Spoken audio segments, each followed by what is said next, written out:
As a professional cleaner, I know way too much about cleaning, but during this time, that knowledge has really come in handy because we have been using this home way too much, and it looks like it's going to be that way for the foreseeable future.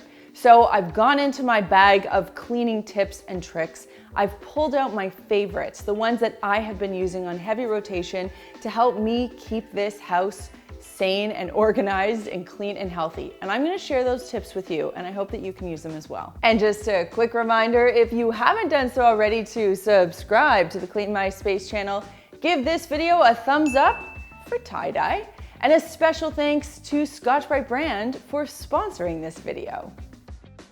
If you've ever gone on a dance floor and feel like you dance with two left feet, that's kind of how somebody who is an inexperienced cleaner might feel when they tackle a room. And that's because they just don't have their moves down. So as someone who's been cleaning for a while, I can tell you, there are some things that you can do that will literally cut your cleaning time in half.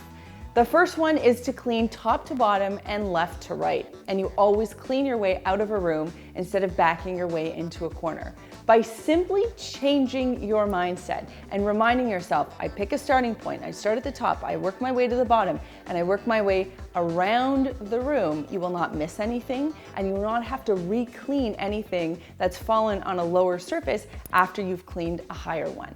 That you've got to start doing. The second thing is using the S pattern. Now, I have met so many people over the years of doing this whole Clean My Space thing, and they will say, Melissa, you changed the way I clean just because of that S pattern. The S pattern, if you don't know, is that cool little thing that you do when you're cleaning a horizontal or a vertical surface. It allows you to cover the entire surface area using the most efficient moves. So you're not wasting energy, you're not wasting time, and you're not making a clean surface dirty again by using a circular pattern. We have so many more cleaning techniques that you can explore. I'll link some videos for you down below. But once you understand these cleaning techniques, your cleaning time gets cut and your results are better. When a cleaning professional is trained to go in and clean a home, remember, they're approaching that home with a fresh set of eyes. The person who's living in that home, they're used to seeing their own stuff, so they stop tuning into it. Whereas a professional, when they walk in, boom, they know exactly what to look for and they tackle it. And that is often why a house, after it's been cleaned professionally, just has that extra shine to it because someone was attending to those areas that when you are doing your regular cleaning, you're just kind of skipping over because they're not such a big deal. And by the way, I'm going to give you a few now, but let me know in the comments down below if you want to see a whole video on cleaning hotspots. So some of these hotspots include those areas up in the corners, okay, like the ceilings. That's where you get cobwebs, that's where you get dust. Areas around light fixtures, ledges on top of door frames, or even ledges on top of electrical outlets. Light switch plates are a point of contact, but they're also a cleaning hotspot. They look dirty and they harbor bacteria. So there are a lot of different things that you can pay attention to in terms of those cleaning hotspots. And again, let me know in the comments down below if you want to see a whole video on that.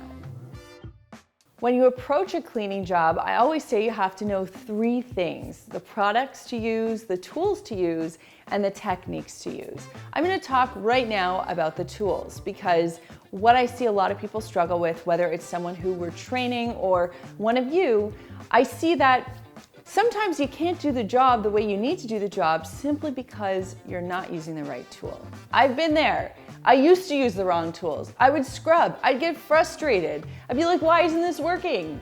And then once I actually figured out why I was using the wrong tool, it made all kinds of sense. When you use the right tool, you can get the job done quickly and easily. There are people who dedicate their lives to make cleaning tools so that you don't have to work as hard. A great example of this is Scotch-Brite brand's Scrub Dot sponges. Now, as the name would suggest, they have this flat panel with dots on them that provide some great abrasion, but at the same time, you don't have to worry about food getting caught in the webbing. Now, it does come in both heavy duty and non-scratch, which is great, and you can use this to clean your pots and pans after cooking sticky foods like eggs or cleaning up peanut butter or something like chia seeds, which is a huge pet peeve for me.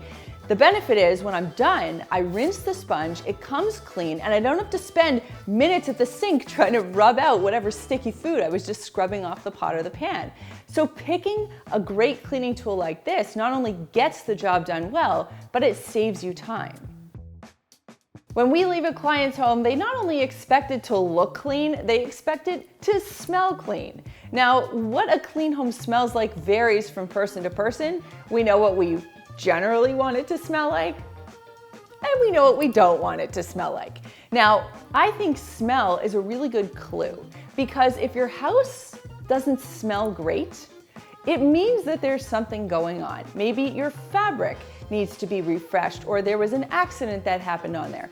If you have like a rotting smell coming from a part of your home, you have to act like a police dog, and you really need to sniff around and figure out what's going on so you can find the source of that odor, deal with it, and get rid of it. Because once you do, your house will actually start to smell a lot better. Point is, use your nose, figure out the problem, and make it right.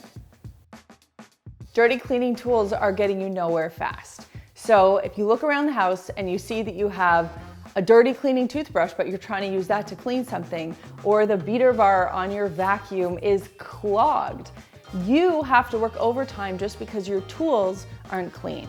So the thing to do here is to make sure that your cleaning tools are cleaned and maintained. It's actually easier than it sounds. It's something you can just tack on to the back end of a cleaning task. So once you're done, just quickly maintain the tool, put it away for next time, and that way when you grab it, it's ready to go, and it will actually help you clean something instead of perhaps making it a little dirty or costing you more in terms of work.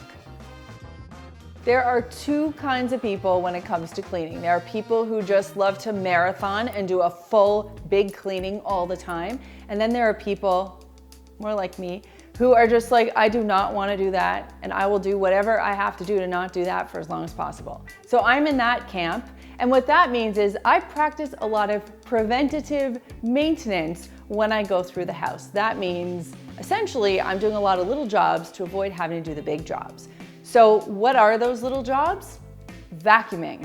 One of my least favorite cleaning tasks, but one of the most important, truly, because it keeps crumbs and dust out of the house. Next, dishes. We make sure that the dishwasher is unloaded so that we can always put dishes back in there.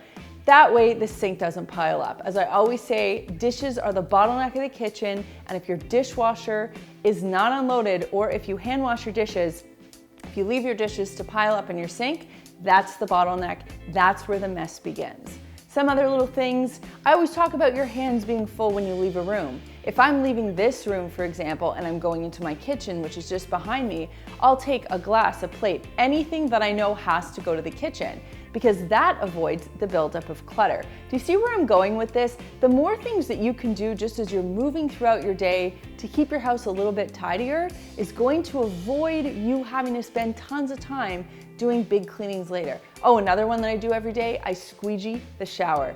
I talked about this for years and I was like, oh, that's so annoying. And then when we moved into this house and we had a big glass panel in the shower, there was no way I wasn't using the squeegee every day, because I knew if we didn't squeegee the shower after each use, it would be a huge cleaning job.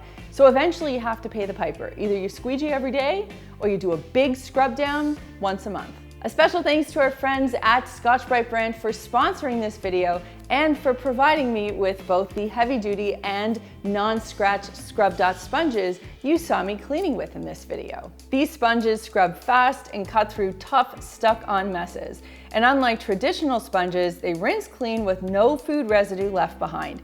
Even eggs won't stick. To learn more, visit scotch-brite.com. And that brings me to this week's common question, which is, this has been a really weird time. And I know that I have not been on my A game when it comes to cooking. I generally love cooking, but I have really been struggling with time management and putting awesome dishes on the table for my family. So more often than not, I am cooking like in a pinch meals, and I'd love to know in the comments down below, what is your in a pinch meal? Like when you have just a few minutes to get food together, what are you making? So for me, we have been buying like those giant trays of eggs and eating a lot of omelets during this whole thing. And if I'm just taking care of myself for dinner, I will just throw a bunch of stuff in the blender. And I've been doing a lot of smoothies for dinner. I just find it's quick and it's easy and it's no cooking. So someone who loves cooking has not been cooking a lot and having a lot of liquid dinners. So let me know what your go-to meal is in the comments down below.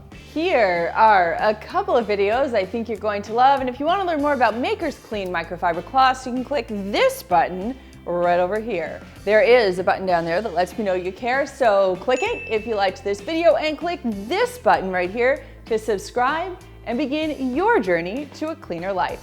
Thanks so much for watching, and we'll see you next time.